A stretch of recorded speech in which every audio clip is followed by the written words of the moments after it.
हे friends, welcome back. इस video में हम लोग एक ऐसे कंपनी के बारे में बात करने वाले हैं जो आने वाले टाइम पे आपको 4x या 5x तक रिटर्न दे सकता है आपके रिस्क का।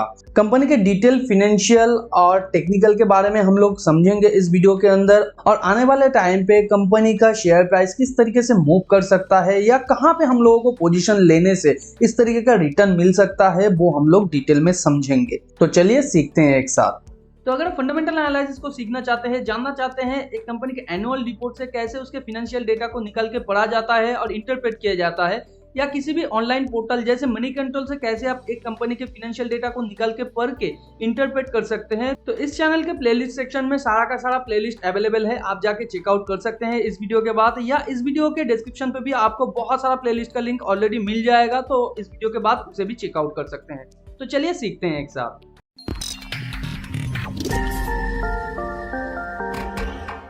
तो जैसे कि आप स्क्रीन पे देख पा रहे हैं, कंपनी का नाम है इजी ट्रिप प्लानर। कंपनी के पूरे डिटेल टेक्निकल के बारे में समझने से पहले हम लोग इसके थोड़ा सा फाइनेंशियल के बारे में बात करेंगे। फाइनेंशियल को डिटेल में समझना यहाँ पे इसलिए जरूरी है क्योंकि आने वाले टाइम पे अगर कंपनी को लॉन्ग टर्म के लिए सस्टेन करना है और आपको रिटर्न देना है तो फाइनेंशियल बहुत ही स्ट्रॉन्ग यहाँ पे होना चाहिए। तो कंपनी का जो क्वार्टर ऑन क्वार्टर रेवेन्यू है, ये कंसोलिडेटेड रेवेन्यू है, वो each and every quarter year on year basis पे ग्रो कर रहा है। जैसे कि जून के क्वार्टर में आप जितना भी रेवेन्यू देख पा रहे हैं पिछले साल के जून के क्वार्टर से ज्यादा है, मगर मार्च के क्वार्टर से ये थोड़ा सा कम है।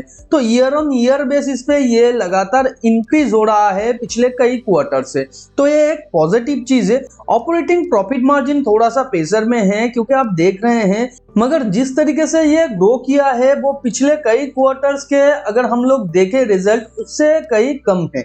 तो हम लोग यहाँ पे कह सकते हैं कंपनी का जो ऑपरेटिंग मार्जिन या ऑपरेटिंग एक्सपेंसेस यहाँ पे बढ़ रहा है, ऑपरेटिंग मार्जिन प्रेशर में है। इंटरेस्ट पेबल कंपनी का लगातार यहाँ पे क्वार्टर ऑन क्वार्टर बेसिस पे घट रहा है, जो कंपनी के लिए और एक पॉजिटिव चीज हो जाता है।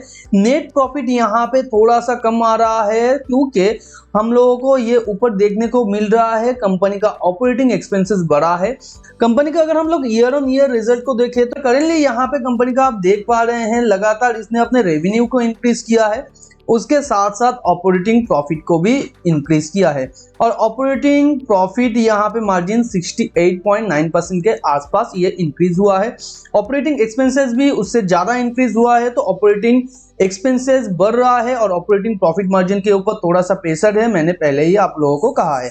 मगर जिस तरीके से कंपनी का रेवेन्यू इंक्रीज हुआ है उतना ज्यादा यहाँ पे इंक्रीज नहीं हुआ है इंटरेस्ट पेबल, यानी कंपनी का जो लोन्स वगैरह है वो मैनेजेबल है। यहाँ पे नेट प्रॉफिट भी कंपनी ने अच्छा खासा ग्रो किया है। हाल ही के पिछले टाइम कंपनी का नेट प्रॉफिट थोड़ा सा गिर गया है, मगर अभी ये रिकवर करने की कोशिश कर रहा है। कंपनी के कुछ की फाइनेंशियल रेशियोज के बारे में बात करें तो आरओई को मैं देखना पसंद करता हूं, मगर आरओई अगर स्टेबल होता है या इंक्रीमेंट होता है आरओई के अंदर तो वो एक अच्छा सिग्नल होता है, मगर आरओई अगर डिक्रीमेंट होता है तो वहां पे बहुत ही ज्यादा खराब सिचुएशन हो रहा है। यानी कंपनी का जो इक्विटी के हिसाब से जो रिटर्न आ रहा है या जो नेट प्रॉफिट आ रहा है वो कम हो रहा है। तो इस हिसाब से यहाँ पे आरओई तो आप देख रहे हैं डिक्रीज हो रहा है। कंपनी को इसे मेंटेन करना चाहिए, और आने वाले टाइम पे अगर ये मेंटेन हो जाता है तो शेयर प्राइस और भी ज्यादा बढ़ सकता है, या शेयर प्राइस में एक इंक्रीमेंट या रिकवरी हम लोगों को देखने को मिल सकता है। आरओसी के केस में भी यहाँ पे सेम है। बुक वैल्यू पर शेयर कंपनी का अब देख सकते हैं ईयर ऑन ईयर बेसिस पे घटा है क्योंकि यहाँ पे कंपनी का शेयर थोड़ा सा यहाँ पे डाइल्यूट हुआ था, या हम लोग कह सकते हैं कंपनी ने एडिशनल शेयर इशू किया था। मगर नेक्स्ट ईयर यहाँ पे बुक वैल्यू पर शेयर थोड़ा सा बढ़ा है क्योंकि यहाँ पे कंपनी ने प्रॉफिट किया था। तो इस हिसाब से हम लोग कह सकते हैं कंपनी का जो book value per year on year basis पे बढ़ रहा है। कंपनी का अगर हम लोग लॉन्ग टर्म और शॉर्ट टर्म बोरोइंग को देखें तो लॉन्ग टर्म और शॉर्ट टर्म बोरोइंग यहाँ पे ज्यादा नहीं है और ईयर ऑन ईयर बेसिस पे ज्यादा बढ़ भी नहीं रहा है। हालांकि शॉर्ट टर्म बोरोइंग कंपनी ने करंट ईयर में बहुत सारा घटाया है, जो एक अच्छा चीज है। कंपनी के अगर करंट लायबिलिटीज को देखें तो 244.77 है, जहां पे कंपनी का टोटल करंट एसेट अगर हम लोग देखें 560.25 है यहाँ पे, तो करंट एसेट करंट लायबिलिटी से काफी ज्यादा है। कैश ऑन कैश इक्विवेलेंट भी कंपनी अच्छा खासा होल्ड कर रहा है, ट्रेड रिसीवेबल्स भी कंपनी के अंदर अच्छा खासा है। तो इस केस में हम लोग कह सकते हैं कंपनी का जो करंट रेशियो है वो काफी अच्छा है और कंपनी आने वाले टाइम पे अच्छे तरीके से सरवाइव भी कर सकती है। सकता है। तो यहाँ पे ओवरऑल फिनेंशियल के बेसिस पे जो कंक्लूजन है, कंपनी का फिनेंशियल्स तो यहाँ पे मॉडरेट पोजीशन पे है। मैं ये नहीं बोलूंगा कि काफी ज्यादा इंप्रेसिव है। कंपनी आने वाले टाइम पे अगर रेवेन्यू को इंक्रीमेंट करने के साथ साथ अपना जो कॉस्ट है वो मैनेज करे और नेट प्रॉफिट को इंक्रीमेंट करने के ऊपर ध्यान दे, तो यहाँ पे कंपनी का जो रिजल्ट है वो इंप्रेसिव हो सकता है। तो चार्ट को हम लोगों को थोड़ा सा समझना चाहिए कि कहाँ पे हम लोग पोजीशन ले सकते हैं या पोजीशन लेना भी चाहिए कि नहीं। तो जैसे कि हम लोगों ने पहले देखा है, कंपनी का शेयर प्राइस लगातार एक बुल ट्रेंड के अंदर था, मगर यहाँ पे आफ्टर दिस स्पाइक अपने बुल ट्रेंड को कंप्लीट करने के बाद इसने वेज के फॉर्मेशन में नीचे आया और नीचे आके फिर इसने डबल बॉटम क्रिएट करने की यहाँ पे कोशिश किया है। और हम लोग जानते हैं एक वेज जनरली इस तरीके से मूव करता है, जहां पे 3 स्पाइक के बाद ये थोड़ा सा ऊपर जिस चैनल से नीचे आया था उसे ब्रेक करने की कोशिश करता है, फिर वो डबल बॉटम क्रिएट करता है। वो लोअर लो और हायर लो दोनों ही हो सकता है, इसमें कोई दिक्कत नहीं। फिर वो टू लेग फॉर्मेशन के साथ ऊपर जाने की कोशिश करता है, जहां से उसने अपना ओएच को स्टार्ट किया था। तो कंपनी का ओएच यहां से स्टार्ट हुआ है, कंपनी 3 स्पाइक भी क्रिएट कर लिया है। यहाँ पे जिस चैनल के थ्रू ये नीचे आया था उसे ब्रेक करके ऊपर भी गया था और फिर यहाँ पे डबल बॉटम क्रिएट करने की कोशिश कर रहा है। तो इस केस में यहाँ पे डबल बॉटम क्रिएट करने की कोशिश कर रहा था, मगर पिछले दिन कंपनी का शेयर प्राइस नीचे ब्रेकआउट किया है। तो मैंने यहाँ पे कहा है कि ये लोअर लो और हायर लो दोनों ही हो सकता है, मगर आज के दिन अगर हम लोग देखें मोर देन 5% के आसपास इसका मूव था, जो कि यहाँ पे रिकवरी का एक सिचुएशन है। जनरली हम लोग अगर देखें तो इस तरीके का अगर अचानक कोई भी मूव होता है जिसके अंदर शेयर प्राइस बहुत ही ज्यादा एक्सट्रीम लेवल पे गिर रहा है या उठ रहा है, तो वहां पे इमीडिएट एक रिकवरी का चांसेस हम लोगों को दिखता है। जैसे कि यहाँ से शेयर प्राइस एक अचानक हाई मोमेंटम के साथ नीचे आया, मगर फिर से वो रिकवर कर लिया है जहां से उसने ब्रेकआउट किया था नीचे की तरफ। यहाँ पे भी आप देखिए अचानक कंपनी का शेयर प्राइस नीचे आ गया था ज्यादा, मगर फिर इसने क्विकली रिकवर कर लिया है। तो यहाँ पे भी हम लोग सेम एक्सपेक्ट कर सकते हैं, क्योंकि इस तरीके का रिकवरी मोर देन 80% केसेस में दिखाई देता है। तो इस केस में हम लोग कह सकते हैं आने वाले टाइम पे कंपनी का जो शेयर प्राइस है वो जहां से इसने ब्रेकआउट किया था, यानी ये जो पॉइंट है 41 के आसपास का पॉइंट, तो यहां तक जा सकता है। उसे अगर तोड़ के कंपनी का शेयर प्राइस ऊपर जाता है, ये जो 45 का लेवल है इसे तोड़ के ऊपर जाके फिर यहाँ पे टू लेग फॉर्मेशन के साथ नीचे आके फिर ऊपर जाने की कोशिश करता है, तो नेक्स्ट कंपनी का जो शेयर प्राइस जा सकता है, ये जो टॉप पॉइंट है यहां तक जा सकता है, यानी 50 के ऊपर, यानी 50 to 54 के आसपास। क्योंकि यहाँ पे भी देखिए शेयर प्राइस एक वेज के फॉर्मेशन में नीचे आया, फिर थोड़ा सा इसने साइड वे के दौरान अपना जो ट्रेन लाइन के साथ या ट्रेन चैनल के साथ ये नीचे आया था उसे ब्रेक करके यहाँ पे साइड वे में गया, फिर इसने नीचे ब्रेकआउट किया है।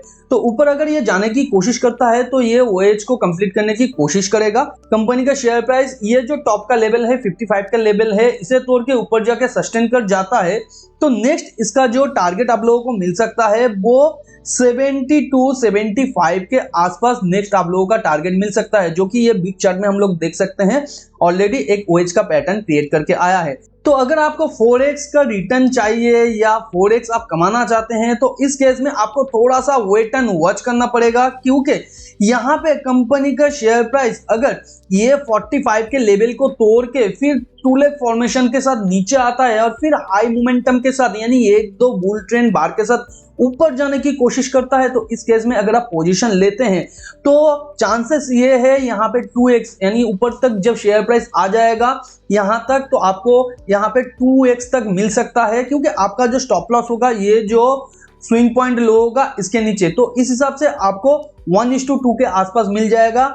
और अगर इस पॉइंट को यानी 55 के पॉइंट को तोड़ के ऊपर जाके फिर टू लेग फॉर्मेशन के साथ या 3 लेग फॉर्मेशन के साथ ये नीचे आके फिर हाई मोमेंटम के साथ अगर ये ऊपर जाने की कोशिश करता है, तो उस केस में भी अगर आप होल्ड करके रह सकते हैं या आप नया पोजीशन बना सकते हैं, तो उस केस में ये जो टॉप पॉइंट है यहां तक भी शेयर प्राइस जाने का प्रोबेबिलिटी है, जो कि आपको 4x to 5x का एक रिटर्न आपको दे देगा। यानी अगर आप 1 रुपये यहाँ पे रिस्क लेते हैं तो आपको उसका 4 गुना से 5 गुना यहाँ पे रिटर्न मिल सकता है। तो यहाँ पे जनरली क्या होता है, इस तरीके के मूव में अगर आप यहाँ पे पोजीशन लेते हैं, क्योंकि ये जो कैंडल का बॉडी है ये अच्छा खासा है और ऊपर की तरफ कोई सिग्निफिकेंट यहाँ पे प्रॉफिट बुकिंग नहीं दिखाई दिया है, तो इस केस में अगर हम लोग यहाँ पे पोजीशन भी लेते हैं तो 80% केसेस में क्या होता है, ये जो जहां से इसने ब्रेकआउट किया है वहां तक शेयर प्राइस जाने की कोशिश करता है।